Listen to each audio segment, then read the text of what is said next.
Má hen tú hiag bhála mór nó cahar bí in éireann, tuci tú ar dhealawa ag comarú daoine tábhachta haon star.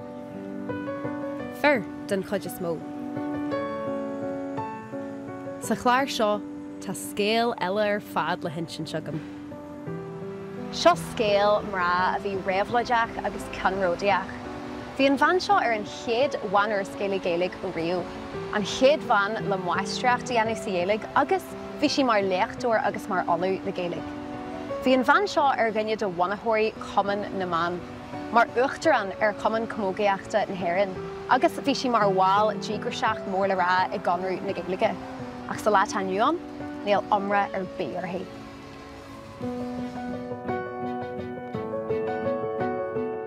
Duine den am rá ba bhó teannathir san ihuaí sin éireann a bhí san Ollaimh Úna Ní Fhaircheallaigh nó Agnes Fhaircheallaigh, a rugadh an 874 gar de athbheochan nuair i Contae an Chabháin. Cé gur úsáid sí an t-ainm cleite cíomh Uan Uladh agus ag scríú, ba mhór an éifeacht a bhí aici ar shaol na hÉireann. Rinn sí siar stocaireacht agus factasaíocht do chearta Gaeilge, chorraim a sosialta agus comhionannais de bhrá.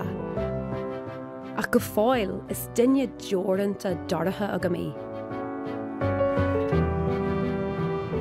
Tá mé lena lorg a Lanston trasna na tíre le fólam faoin na Scéal agus faoin na saothar, agus le tuiscint ail ar na fórsaí a bhúnlaí agus a spreag í. Catia bhfuil dearmadta ar a Scéal. Agus an muinneann Scéal Uan Uladh lumpsa sa leith aniuan mar dhéalagóir óg buanan as chuig Uladh.